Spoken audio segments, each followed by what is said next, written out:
Hey guys, MickeyFace14 here, and welcome to 1.17. We are in a desert temple, but I believe once this video has been uploaded, 1.17 is now out everywhere to everyone, Bedrock and Java versions, and I believe in console versions as well. So go download it, go update your game, and we gonna look at what are the new features. So this is everything you need to know about 1.17.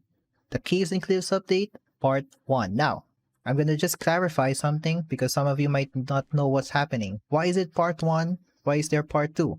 Well, if you haven't watched the explanation from Ouyang, part 1 is where most of the blocks, most of the blocks and most of the mobs will be implemented to the new version, and they wanted to separate the world generation for part 2, which will be released this winter, because they were not in their standards for this release, and they wanted to make sure that the transition from 1.16 1.17 to the new world generation for, I presume, 1.18 will be as smooth as possible.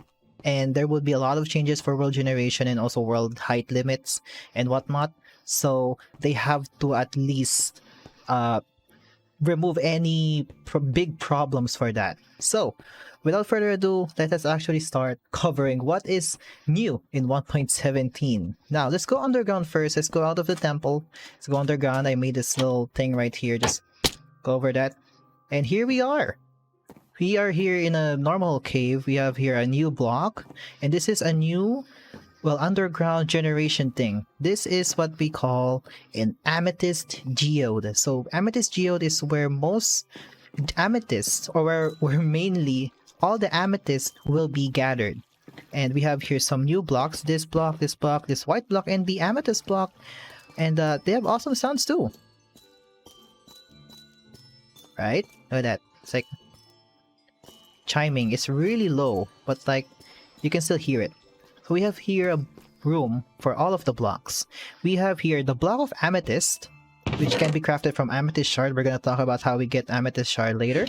We have here the budding amethyst. So budding amethyst is actually where these crystals can be grown, as you can see. It's very hard to see if it's all covered, but amethyst, these blocks, amethyst buds, are only the blocks where these crystal clusters can only grow. And also, I have to mention, you cannot move them, you cannot break them with silk touch. So if you find a geode, secure it and make it a mining farm. So yeah, it's gonna be awesome how players can automate the amethyst farm. We have here calcite, the how do I say it? How do I look at this? This is the layer before the insides of the geode. And then we have smooth basalt. So smooth basalt is the outer layer of the geode, and it can be crafted in a furnace. So smooth basalt, we just put basalt, which can be found in the nether, and you just cook it for smooth basalt. And we have here Tuff. So Tuff is actually spawns below around y level 0 to 16. So that's near bedrock, and it spawns in blobs. And there's actually a blob out here. This guy right here. There is some blobs also right over there and also a bit over there, but we can't just see it. So let's talk about the crystals actually. So the crystals can grow up to 4 stages. There is the small amethyst bud, the medium, the large, and then the amethyst cluster. And I have to also mention, each stage can be mined with a silk touch pick. And with any pickaxe. So from wooden to diamond, we can grab it. And how can we get the amethyst crystals? These guys. Well, of course, you need to mine specifically the amethyst cluster. These 3 will not drop anything. So let's test it out. Oh, also, it drops 4 amethyst shards always if it's a manual, unenchanted pickaxe. And this is the fortune tree. So let's see, we can get more than 4. Yep, we got 4 that time, but yeah, we got 8 that time. And also we have here silk touch pickaxe, and we can just grab the cluster and we can place it anywhere, and it works on every single stage of amethyst clusters. So that's everything for the amethyst. things. And we have amethyst shards right now on our inventory. Let's put these pickaxes away. What are the uses of this amethyst shard? Let's actually go. Not here, but we're gonna go up the pyramid. Oh, kind of failed. And we can see there are 2 chests here. First is Spyglass. We just get amethyst shard, copper, and 2 copper ingots. We're gonna talk about the copper ingots later. Don't mind that for now. Spyglass. What's the use of Spyglass? So that you can zoom in and look from far away, this deserted place. Look at that. And this actually works for high render distances. So if you have a high render distance, you can just like zoom in on long, far away lands, and you can still see them. So look at that. And also the UI is pretty cool. You get the Spyglass square. So yep. So that's basically the use of Spyglass. It's basically you can zoom in from far away. Next up is Tinted Glass. Now, if we just put the Spyglass, I'll put the Spyglass there. So, what is Tinted Glass? Well, if you've had a car, probably you would know. But for simplicity's sake, tinted glass is basically glass where no light can go through it. And also you can break it with your hand. That's pretty awesome. So if we put it here, this room is completely dark. If we put our F3 up, if you see the client light right there, it's all 0. But if we break it open, we're gonna get some light in. And let's compare that to actual glass, right? With glass, it actually passes through, the light passes through the block. And compared to tinted glass, it will not break, it will not drop. So that's basically what tinted glass is used for. This can be specially used for mob farms if you want to see what's the inside of the mob farm. So we have now a vanilla way to see through dark areas and make a room that is see-through and no light can pass through. Alright, what is next? Actually, since we mentioned copper ore up there, let's actually go to the mines. And that right there, oh, we have a spyglass. That right there is copper ore. Look at that. We have here also, and with copper ore, there is a new mechanic on ores as well that they have changed with some ores and also for these ores. With copper ore, you can still mine it, but you will need a silk touch to get the block. Because if you break one copper ore, it will drop 2 to 3 raw copper. Now, what is the use of raw copper? Raw copper is basically used to smelt into copper ingots. Let's actually let's grab this guy so that we can get more coal. There you go. So we can just cook it and then it will turn into copper ingots. And also, because it drops items now, not just blocks, it can be mined with a fortune pickaxe, and we would get more than 2 or 3. We got 4 that time. We got a lot that time. I can't count. We got 8 that time. So everything for this copper ore is also fortuned. And as you can see right here around us is the new ore textures. We're gonna talk about some things as well for the ore changes. We have here the new texture for coal ores. We have here redstone ore. We have right there, well, there's the iron ore right there, but we have here the emerald ores. We have here the lapis. Look at that. So the diamond ore is not that changed from its previous texture, because they wanted to keep the original look of the diamond, just a little bit updated for textures and color. We have here gold, and we have here iron. And as I've mentioned in the copper ore, these ores, gold and iron, will not drop their blocks unless they are mined with a pickaxe with silk touch enchantment. They will now drop always with an unenchanted pickaxe 1 raw of their variant. So if you mine the gold ore, you will get 1 raw gold. And if you mine iron, you will get raw iron. Of course, these ores can also be fortuned, so you'll get more than one. So that's gonna be very useful if you're running low on iron and you got a fortune pickaxe. There's gonna be more uses. And this also works on iron. Look at that. Now, there is a reason why they wanted to change this, so that every block, every ore block will now drop an item. So that's good. That's their main reasoning. And of course, this will be used for cooking them. Oh, and also, it didn't show here. Let's actually mine this.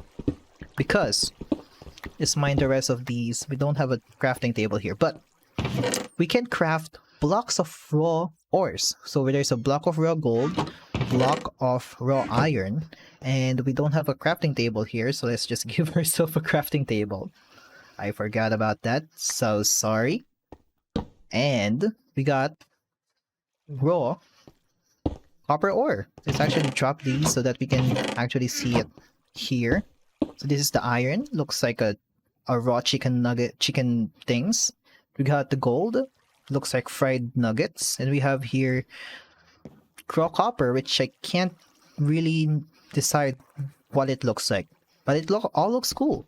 So these are the raw copper, gold, and iron blocks. We have the new textures. And speaking of ores, since there is something new, there's a new block, as you can see right down there. There is a new set of iron. Oh, sorry. New set of ores. General ores.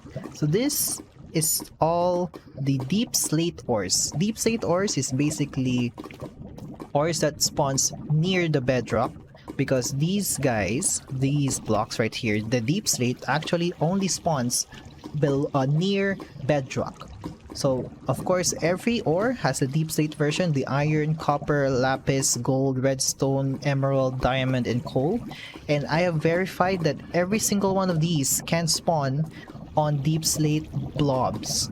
So, everything that I've said above will work for these ores. So, iron, copper, and gold will drop raw versions. Lapis, of course, will drop lapis. Redstone will drop redstone. Emerald will drop emerald. Diamond will drop emerald, and coal will drop coal. And you can also silk touch these guys. So if you want to, have a if you have a deep state room and you want to decorate it with ores, well, here you go. You got it. So you can silk touch it. So that's everything here in the deep state ores. And of course, we're not gonna forget about the deep state itself. So we can see right here, we have a lot of blocks off of just this one block. Well, actually, if you find deep slate, you will not get these exact deep slate, because if you mine it, you will get cobbled deep slate. So if we look here, we're just gonna look at everything right now. So we got the deep slate right here, cobbled deep slate, which also has the stairs, slab, and walls. We have here polished deep slate, which can be crafted with 4 deep slates. That crafts into, I believe it's gonna be 4. So you can it's like a polished stone. And there's also like a slab, stair, and wall versions. We have here deep slate bricks, which is crafted from 4 polished deep slate. It also has a slab, stair, and wall versions. We have here cracked bricks. This is crafted through smelting deep slate bricks. We have here deep slate tiles, which is 4 deep slate bricks into deep slate tiles. And it also has a slab, stair, and wall versions. We have here cracked deep slate tiles, which is from cooking deep slate tiles. And we also have chiseled deep slate. I forgot the crafting recipe. We can just look it up here. Chiseled deep slate is from cobbled deep slate. So there you go. And also, because this is a lot of blocks, you can just use a stone cutter and you can craft every single one. Look at that. You can craft every single one of those blocks that I mentioned with the stone cutter. Isn't that nice? Okay, let's put these guys right here for now. And I think you saw something up there, right? So let's actually go up there, because there's also another block that is generated underground. So let's go here. Let's go to this very wonderful ladder, very helpful.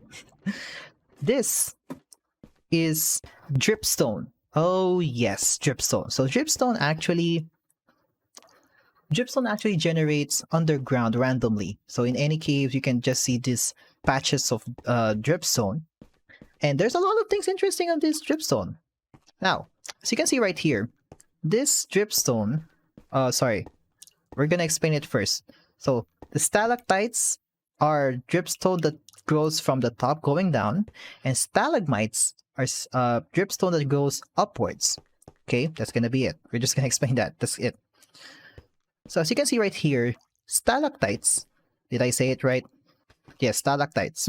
I always switch up those two. So stalactites that is connected with a dripstone block right here. We're just gonna use a spyglass. The dripstone block right there, and has a water source above the dripstone block, will grow downwards because it will drip water, as you can see right there.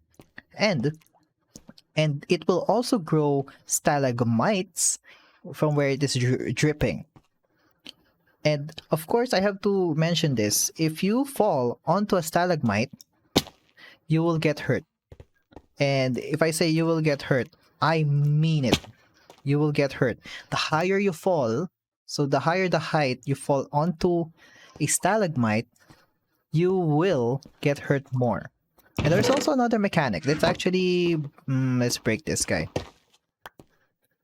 If you use a trident and shoot the stalactites, and then you are below it, it will drop. It will also damage you. So that's that's very useful if you want to trap somebody, or kill another player and trap him. That is very useful. And this can also be used on mob farms, especially with fall damage. You don't have to fall. You don't have to bring them that high to deal damage with them, because the stalagmites themselves actually deal a lot of damage. There's also another mechanic before we move on. As you can see right here, let's say we put a water source above the dripstone block where the pointed dripstone is connected to. Well, there is a chance. Well, there's a low chance, and it's gonna be random, that water will be filled on a cauldron. So it's gonna be very useful if you wanna use, these guys. If you only have one water source, you can just use a cauldron, a pointed dripstone, a dripstone block, and the water source to generate another water source on the cauldron. And that's not all. Not just water. There's another liquid. Lava. Oh yes, lava. A pointed dripstone connected to a dripstone block with a lava source above it will drip lava downwards. But the difference with water and lava is that this generation of lava will take very long. Look at that. So it will take very, very long to fill this cauldron with at least one level of lava. And I have to also mention, lava buckets can be placed on cauldrons now. So yeah. So this basically means you can create unlimited lava. But it's just gonna take a long, really, really, really long time. So I think that's gonna be it. I think I explained everything for Dripstone. Okay, next portion. Let's go. Oh yes. So Bees has been implemented since 1.15. I believe they're implemented in 1.15. I cannot remember. And there are two harvests that you can do. You can use an empty bottle. You will get honey, and you can use shears for honeycomb. Well, they have added another use for honeycomb. Well, yeah, another use, which is candles. So candles can be crafted with honeycomb and string. Let's actually show that so that you actually believe that it's craftable. There you go. And you can place not just one, not just two, not just three, but you can put up to 4 candles in one block. And of course, they can be lit, of course, right there with any fire creating source like flint and steel or fire charge. I forgot to mention in the video, the amount of candles that you place in a block will also affect the amount of light that it will produce.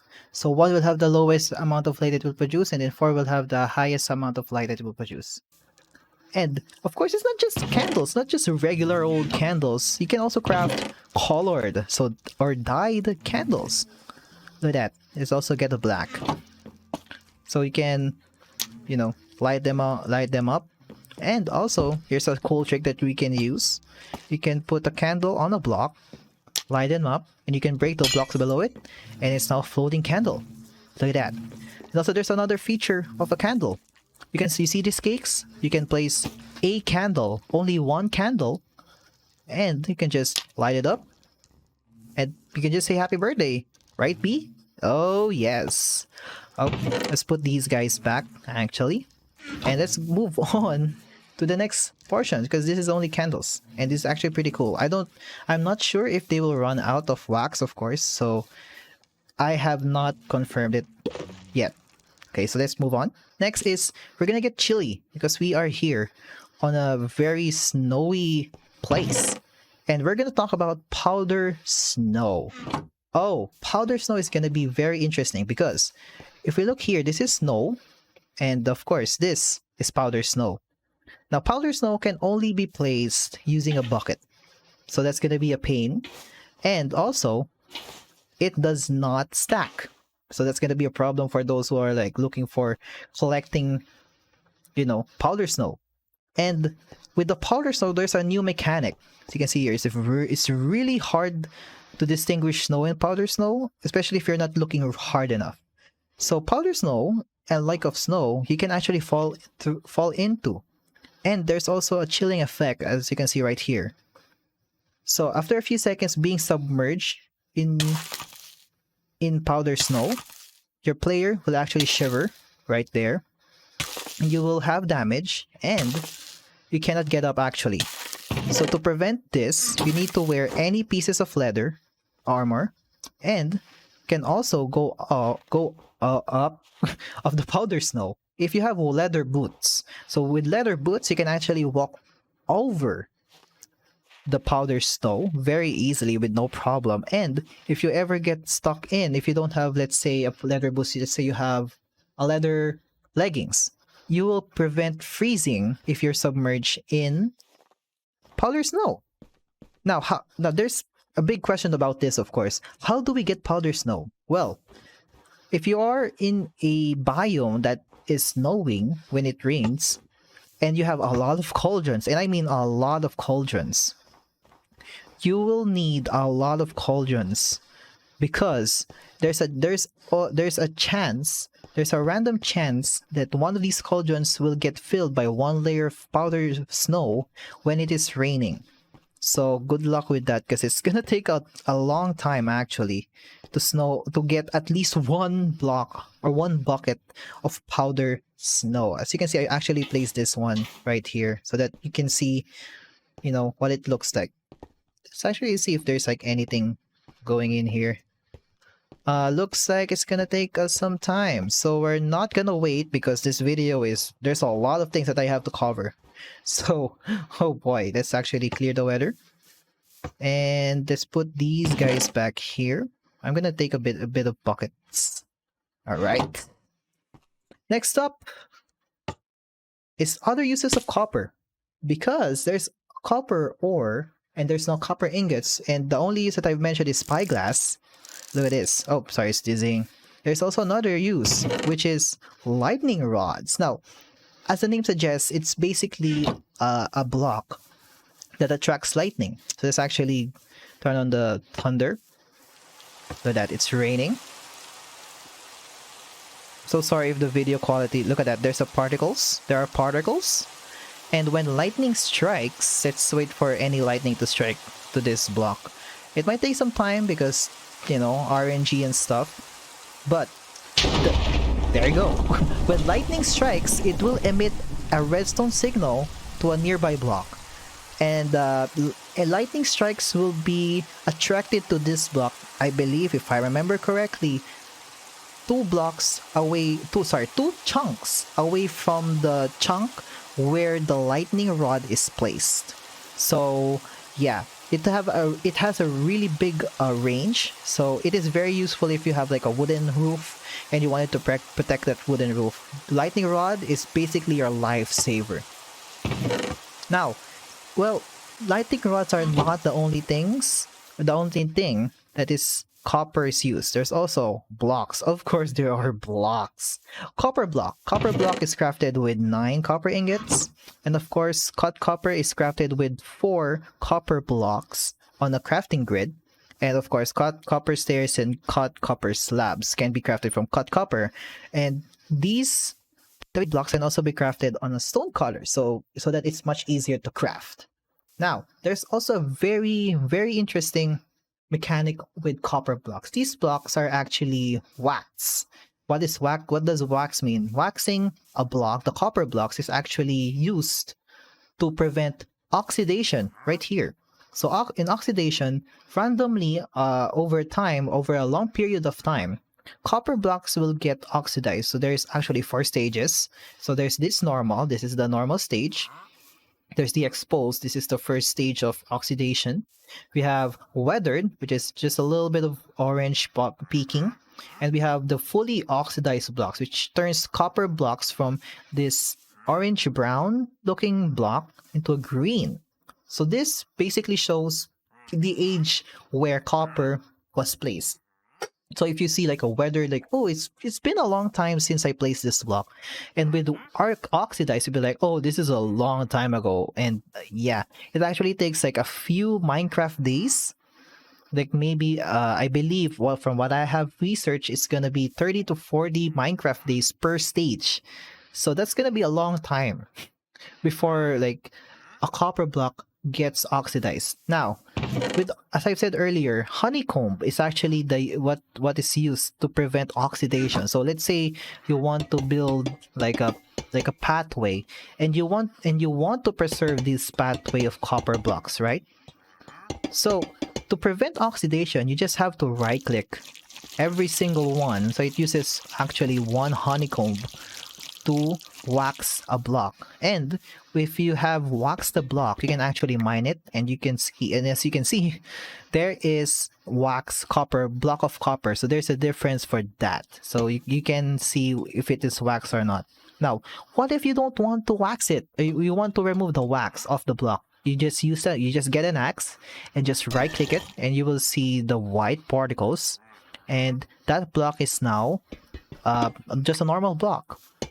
So yeah, if you want to preserve it, if you want to preserve, let's say, a statue that you built made out of copper, just put a lot of honeycomb. But if you want to show the age of your world, you can just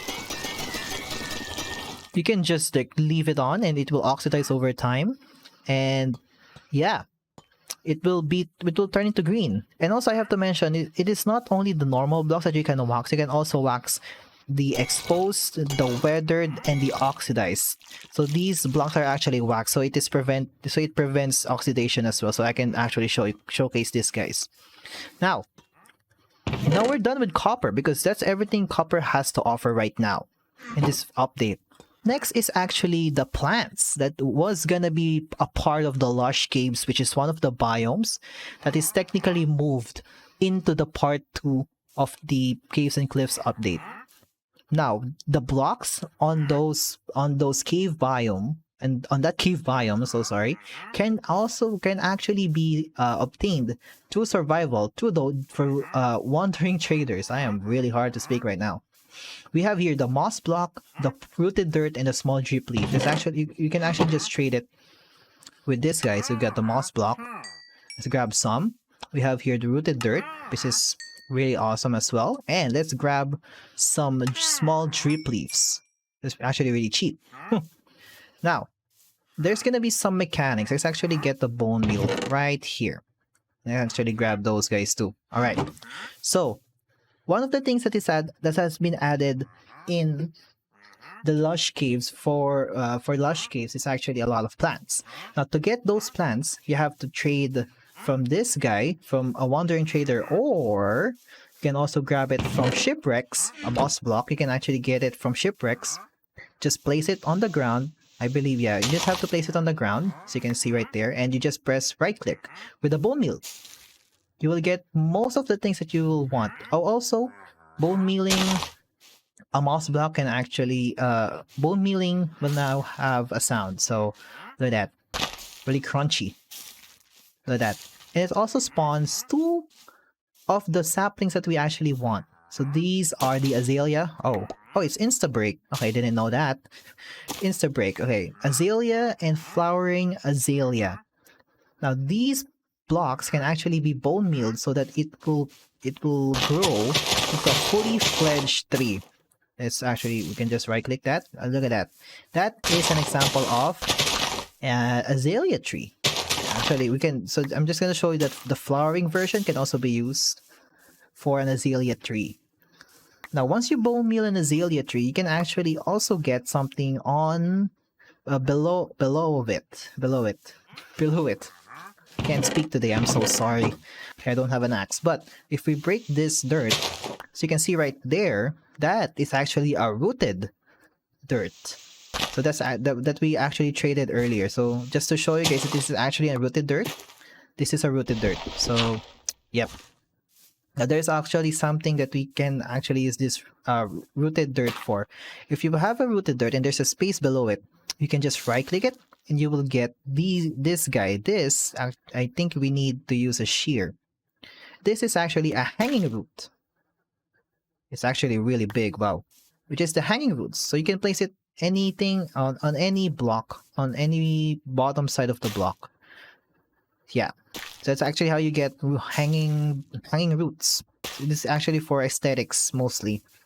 And also, if you right click a rooted dirt with a hole, you will get the hanging roots and the rooted dirt will be converted into a regular dirt block. So that's gonna be mostly for the rooted dirt and the moss block. Now there are some blocks that is only found on chests. So this guy right here, which is only found on Mineshafts, is the glowberry. So you can actually eat this and you can place it on an underside of a block and you will produce a cave vine. And these cave vines will actually grow these cave glowberries. So this is basically a renewable food source and you can just place it wherever you like. And these cave vines will grow the glowberries. So, you know, you can just put it as a decoration. And also, glowberries, if one of the cave vines grow a glowberry, that block will also emit light. That's pretty awesome. As I've said earlier, shipwrecks, moss blocks can be found in shipwrecks. And also there's another block for the Lush caves, but it's only available through creative mode. I have not found a way to get this legitimately on a survival setting. This is actually the spore blossoms. Spore blossoms can only be placed at the bottom side of a block. And this is basically making the atmosphere for Lush caves. As you can see, there's like small particles of green things. It is actually from the spore blossoms. So this block is only available on creative mode. I have not found a way to grab this legitimately on a survival setting, so just to keep in mind, this is part of the Lush Caves biome and this is only available through creative only. Next, I believe you have seen one of these before, but this is actually a glow lichen. That's how it is pronounced, glow lichen. And if we turn it to nighttime, this block actually emits a really small amount of light. And to grow more growth of the glow lichen, you can just press right click and it will grow to its left, bottom, up, and right sides. I misplaced the left. So left, bottom, right, and up sides. So it will not grow diagonally. It will only grow up, down, left, or right. So just keep that in mind. So it will also grow all on the side of the blocks as well. So as long as there's a block and they can grow onto, that's gonna be where it is. You can actually harvest these guys with, where's my shears? Here's my shears. With shears. So just shear it and then you will get it. Now next thing, I actually forgot to do this. Now, a small drip leaf can only be placed nearby water and there is no water source nearby. Oopsies. Well, if you place, I believe there's like water source nearby here. Alright. So with the Dripleaf, I believe you need clay. You can actually, oh yeah, so small Dripleaf can only be placed on clay blocks and with a nearby water source, or it can also be waterlogged. So it actually corresponds to where I'm looking at. So there you go. And you can only harvest these with shears. So, you know, that's a little bit of tip right over there. Have I placed it like this way? Oh yeah, nope. Facing this way. There you go. So this is the small version. What if I want the big version? With the big version, you can just right click it. So you can see right there. Oh my gosh, that's too high. There you go. So this is the this is the big Dripleaf. So you can just stand. So the special thing about the big Dripleaf is actually you can be on top of it, and it can hold you just a little bit, but the drip will just fall over, and you will pass through it. So, and it will recover over time, right? Like that. So this is very useful for like parkour plays for a parkour thing. That's actually really high. I can't jump on that. Oh, I can't. Yep. So that's the big Dripleaf, and also as I've showed earlier, the small Dripleaf.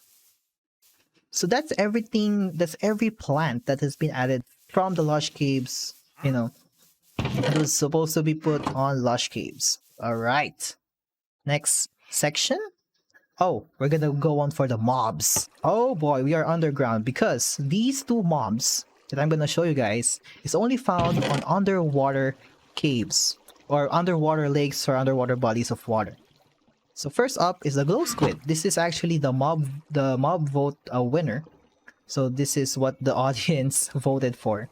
And it is actually really looking cool. Now, if it is dark, you can clearly see them because they are actually glowing. So they're really cool. Wow, they're so mesmerizing. Now, if you kill them, they will drop glow ink sac, and we're gonna talk about that later because after I talk about the next mob. And this is actually has some very interesting uses. Let's actually grab a little bit more. Well, we're gonna keep them. We're gonna keep like 2 more. Keep 2 more. All right. So next up here is actually the axolotls, the cute ones. The cute axolotls. Now, axolotls is very tame. You can actually tame them by just putting them on buckets. And there are 5 variants. We have here the color pink. We have here the brown, the gold one. This is what I call the cyan one, and also the rarest version or the rarest variant is the blue axolotl. And as I've said earlier, we can put them on water buckets, just like any fish. You can actually carry them. We have blue. I'll bring cyan and maybe gold. Oh no, not that. Okay, okay, there you go. We got gold, blue, and cyan. Now, we got the glow ink sacs from the glow squids. Now, what is the use, or what are the uses of glow ink sacs? Well, glad you asked. There's a new item frame to be exact. Here, I looked at the wrong chest. If you put a glow ink sac onto an item frame, you will get a glow item frame. Now, what is the difference between a glow item frame and a normal item frame? Let's actually place that guy, and let's actually get a tinted axe. Let's go here. Let's actually go. Well, there's no room there. Let's actually just mine over here. Just a little bit of room. Alrighty, there's no room there. Well, we can just build it. Boop, boop, boop. There you go. So let's put these item frames up. Item frame and then the glow item frame. Let's say dirt. Okay, let's put dirt. This is with normal lighting. They look the same, right? They usually look the same. Let's actually grab a torch. Let's grab this torch actually. Let's put this guy right there. And if we put some tinted glass so that there's no external light going into, and if we break this torch, the normal item frame, you can't see it in the dark clearly, but with the glow item frame, oh man, you can clearly see it. You can actually clearly see it. It's like it's glowing on its own. So that's the very useful thing for glow item frames. So you can actually use like a map and it will glow up very clearly in the dark. So that's very nice. So we can actually see items in the dark. So Actually, very useful item from the glow ink squid, glow ink sack. There's also another use of this. Now, not just item frames is not only the glow item frames are is the glowing thing from the glow ink sack. I can't talk right now. I'm so sorry, guys.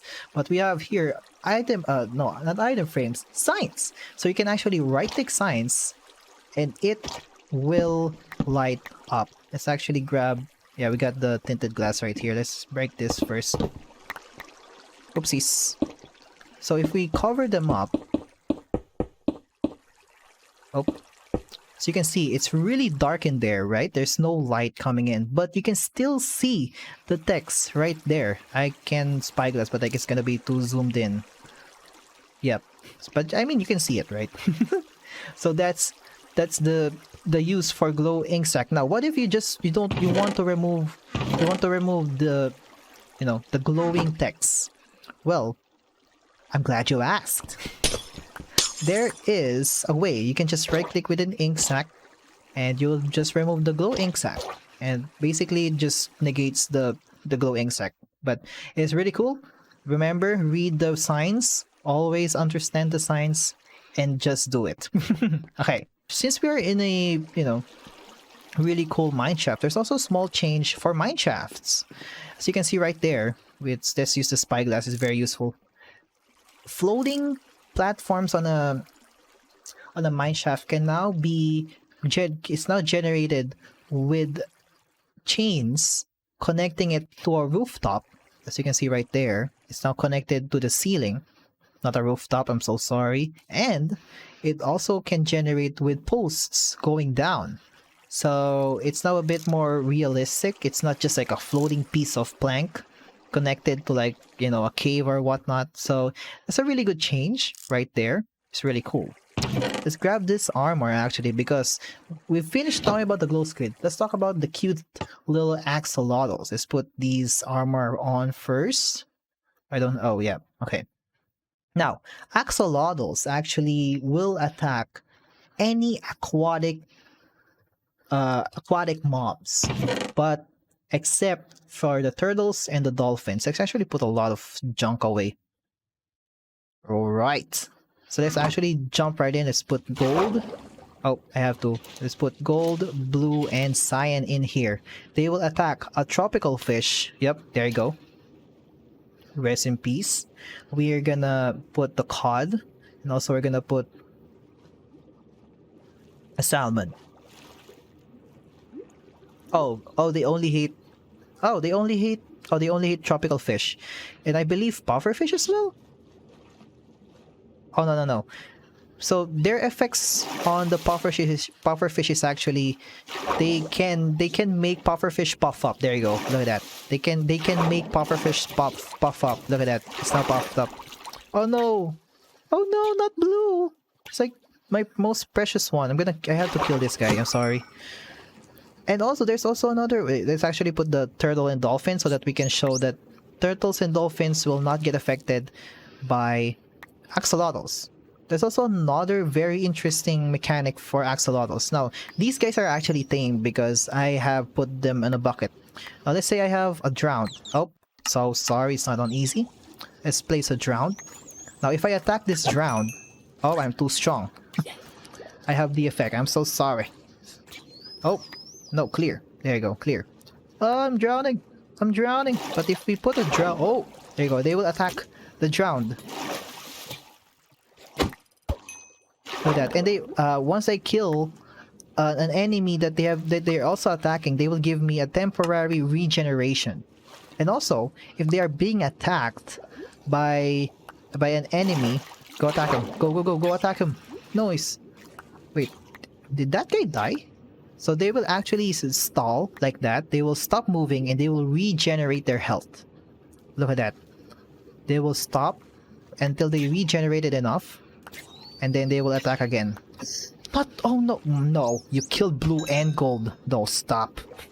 Ah, okay, we're just gonna leave them be.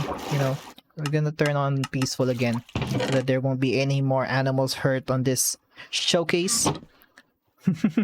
Now, Well, I mean, that's all of the major things, I think. Oh wait, I forgot something.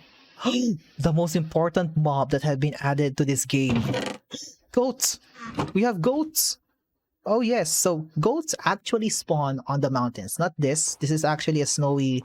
This is only a snowy... Well, this is a snowy mountain biome. I don't know if they're actually like spawning here, but they will spawn on mountains. And as you can see right there is a really cool goat. Don't ram. Don't ram on me. I will not hurt you. Please don't ram me. So, goats are actually another source of milk. Look at that. You can milk them as much as you want. And they are actually bred through wheat. So you can just give them wheat and they will be bred.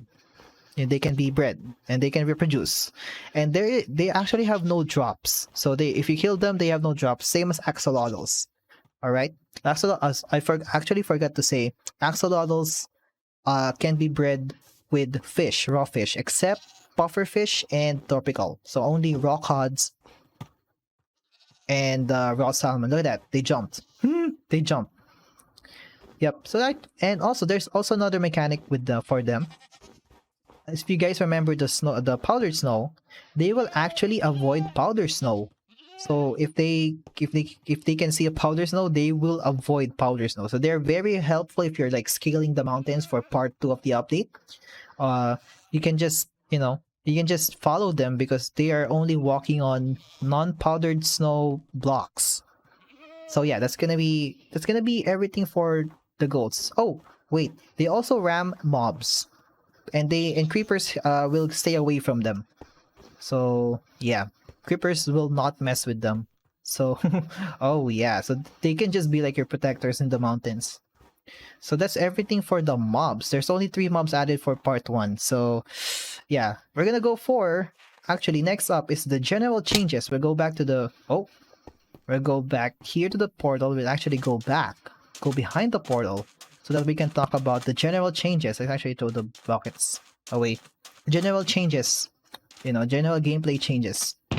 If you guys remember, shovel, if you right click a grass block with a shovel, you will get a grass path. Now this block has been renamed to dirt path, and with that change, it will you can actually create a dirt path with dirt,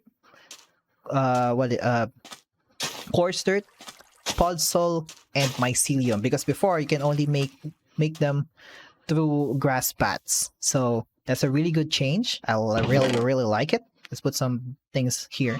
Next up, water blocks will not affect rails now on this update, and rails can also be waterlogged.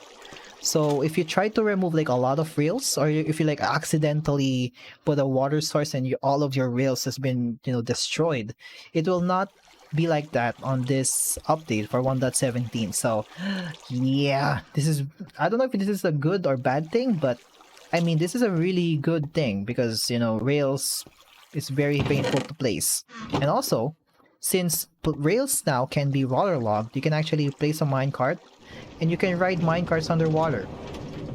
I don't know why would you do this, but it's here.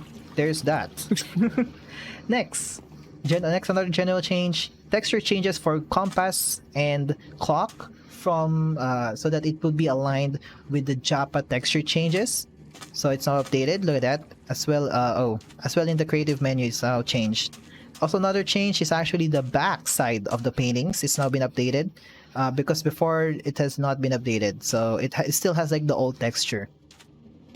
There is that. So this is a really small change, but it might be just surprise. So next up, we have here pufferfish, eating pufferfish. Now, before 1.17, pufferfish, if you eat a pufferfish, you will gain poison 4. Now let's actually put hunger on ourselves. Now, if we eat pufferfish now in this update, we will gain only poison 2 for 1 minute. Because before you had like poison 4. Oh god, I can't put thing. There you go. It's actually clear. Yeah, clear. Then put peaceful. Right. So last major thing.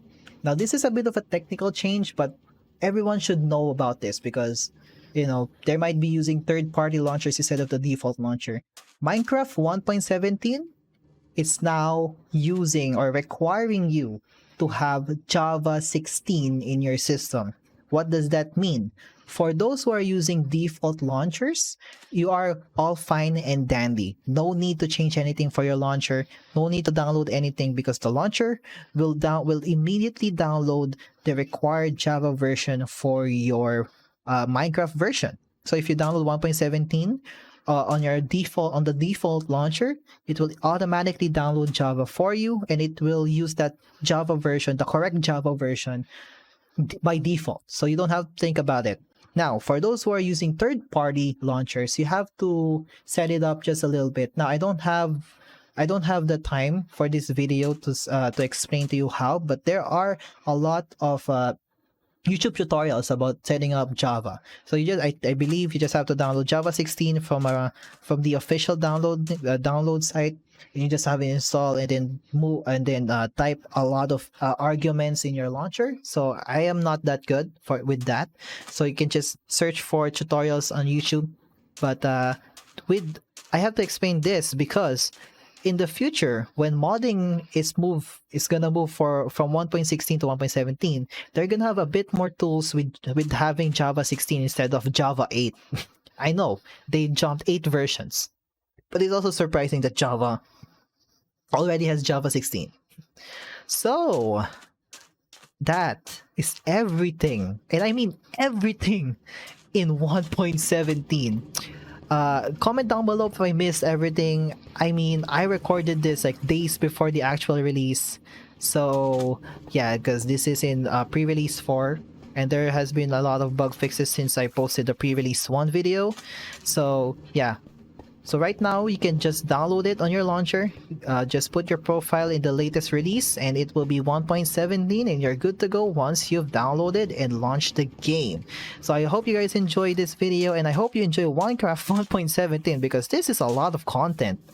You know, just a lot of blocks, a lot of new mechanics here and there, 3 new mobs. That's still a lot of mobs. And you know, we're gonna look forward for the new world generation. So thank you guys so much for watching, and press the like button down below, press the subscribe button if you want to see more and if you want to support the channel. And we've already hit 100 subscribers. Thank you guys so much. I can't believe that actually can't believe that we've already hit 100 subscribers. And with that said, 1.17 has been released, and the survival series will come back alive with 1.17. So see you guys in the next video. Bye guys. Whee! Look at this.